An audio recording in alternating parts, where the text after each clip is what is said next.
मानस श्रृंखला में आज का विषय आश्रम। भारतीय समाज आश्रम व्यवस्था के सहारे चलता रहा है। शतायु पुरुष के जीवन काल को 100 वर्षों का मानकर इसे 4 भागों में बांटा गया है। इस विभाजन का आधार अपने आप में वैज्ञानिक है। एक और यह दर्शन पर आधार बनाए हुए है, तो दूसरी ओर इसका व्यवहार पक्ष भी सुदृढ़ रहा है। शरीर द्वारा किया गया कर्म ही श्रम होता है। गीता में जीवन को कर्म और ज्ञान का समन्वित रूप बताया गया है। 4 पुरुषार्थ भी जीवन क्रम के अंग हैं। आयु के क्रम में एक ही व्यक्ति अनेक प्रकार के विरुद्ध स्वभावी कार्यों को समय भेद से करता है। जीवन काल के इस विभाजन में कार्यों के भी इसी आधार पर विभाग किए गए हैं।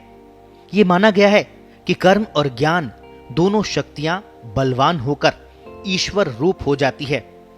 ईश्वर आराधना की इच्छा रखने वाला 100 वर्ष की आयु वाला पुरुष अपनी पहली उम्र में कर्म शक्ति में प्रवीण होने के लिए बल उपार्जित करता है। इसी को ब्रह्मचर्य कहते हैं। और आयु के अंतिम दौर में ज्ञान शक्ति के द्वारा आत्मबल का उपार्जन करता है। इससे वह ईश्वर संबंधी कार्यों से संपूर्ण भाव से कृपा प्राप्त कर लेता है। यह सत्य है कि ज्ञान से भिन्न किसी भी कर्म में बल का उपार्जन नहीं किया जा सकता। दोनों एक दूसरे पर आश्रित रहते हैं। ये किसी एक काल में सिद्ध नहीं हो सकते। अतः इनको आयु के पूर्वार्ध और उत्तरार्ध में विभाजित किया गया है। आश्रम व्यवस्था के बारे में मनीषी दार्शनिक पंडित मोतीलाल शास्त्री ने व्याख्यान पंचक में लिखा है कि आश्रम जीवन पद्धति का अनुगामी मानव मन शरीरानुबंधी श्रम जीवन से अपने मन और शरीर को अतिक्रमण से बचा लेता है। बुद्धियानुबंधी परिश्रम जीवन से वह अपनी बुद्धि को सुव्यवस्थित रख लेता है तथा ऐसे श्रम परिश्रम से समन्वित मानव अपने आसमंतांत श्रम लक्षण आश्रम रूप मानवीय आत्मधर्मों से आत्म रूप को परिपूर्ण कर प्रमाणित कर लेता है। और इस प्रकार वह आत्म निबंधन आश्रम, बुद्धि निबंधन परिश्रम, मन है शरीर निबंधन श्रम के समन्वय से अनुप्राणित कर्तव्य निष्ठात्मक जीवन से अपने आत्मा बुद्धि मन शरीर चारों पर्वों का सभी प्रकार के अतिक्रमणों से संत्राण कर लेता है। इस आश्रम जीवन पद्धति का मूलाधार गृहस्थ आश्रम को माना गया है, जिसके आधार पर ब्रह्मचर्य वानप्रस्थ और सन्यास तीनों आश्रम प्रतिष्ठित रहते हैं।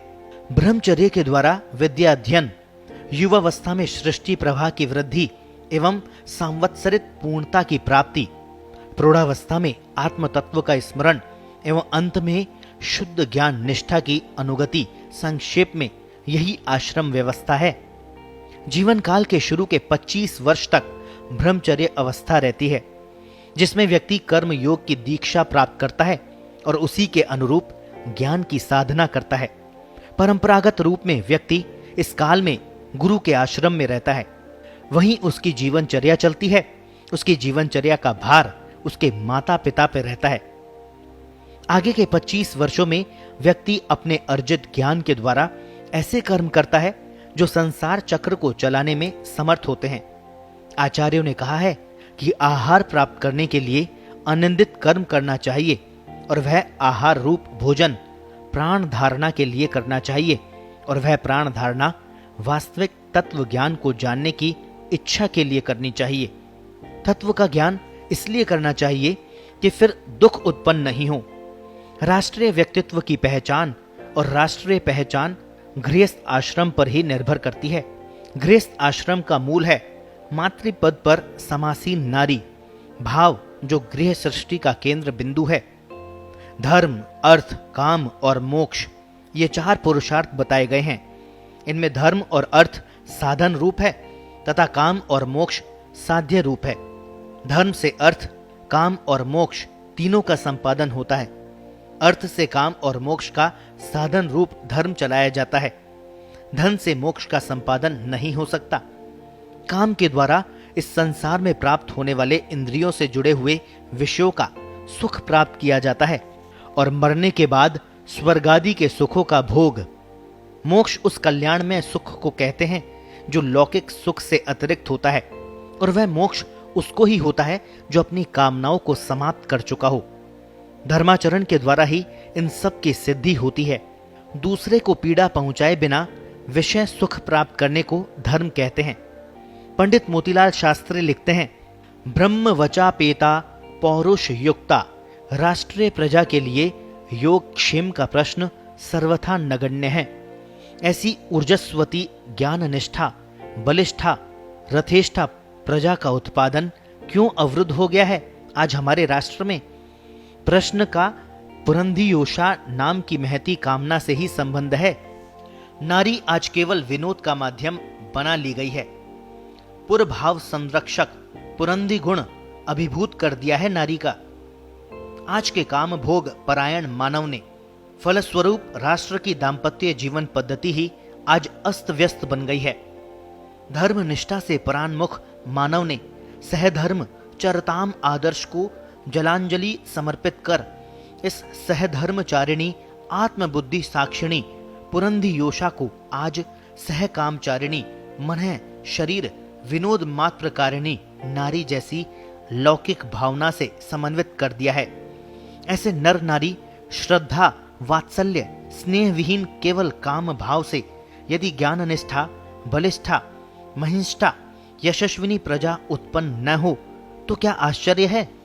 एवं केवल काम मूलक ऐसे नर नारी मर्यादाओं का अतिक्रमण करना ही अपना प्रधान पौरुष मान बैठे तो इसमें क्या आश्चर्य है? श्रद्धा, वात्सल्य, स्नेह और काम, इन चार मानस प्रेम भावों की समन्वय मूला रति से ही मानवीय मन परिपूर्ण बनता है। ऐसा परिपूर्ण मन ही बुद्धि के विकास का क्षेत्र बनता है। ऐसी सुविकसित व्यवसायित्मिक निश्चय भावपन्ना बुद्धि ही आत्मयुक्ता बनती हुई आत्मनिष्ठा बुद्धि कहलाई है। ऐसा आत्मनिष्ठ मानव ही बुद्धिमान है और ऐसा बुद्धिमान मानव ही मनस्वी है। जिस मनस्वी मानव से मर्यादा का कदापि अतिक्रमण संभव नहीं है। मनस्तंत्र की बुद्धि के द्वारा समन्विता आत्मनिष्ठा ही मानव की स्वरूप रक्षा का आधार है। मन की रति ही मन की स्थिरता है जो मानव को दाम्पत्य भाव में ही प्राप्त होती है। मन ही तो मानव के बंध और मोक्ष का कारण है। जीवन में गृहस्थ आश्रम से बड़ा और महत्वपूर्ण आश्रम नहीं है। शेष तीनों आश्रम गृहस्थ आश्रम पर ही आधारित है। संतान और संपत्ति का सुख तथा इसका भोग भी इसी आश्रम में बना रहता है। अतः यह आश्रम ही सृष्टि विकास का आधार बनता है। शेष तीनों आश्रमों में तो व्यक्ति वैसे ही संतान और संपत्ति विहीन रहता है। आश्रम व्यवस्था के मूल में समष्टि भाव है। गृह त्याग के साथ ही व्यष्टि भाव छूट जाता है। व्यक्ति सदा लोकहित के चिंतन से जुड़ा रहता है। वानप्रस्थ से एक और वह ज्ञान मार्ग में दीक्षित होने का प्रयास करता है तो दूसरी ओर नई पीढ़ी को कर्म योग में दीक्षित करता है। वानप्रस्थ व्यक्ति को समभाव में प्रतिष्ठित करने का आश्रम है, जिसके बाद व्यक्ति संन्यास की ओर प्रवृत्त होता है और केवल ईश्वर के साथ अपना संबंध बनाए रखकर शेष जीवन का उपयोग करता है। गीता के अनुसार तो गृहस्थ आश्रम ही संन्यास आश्रम है।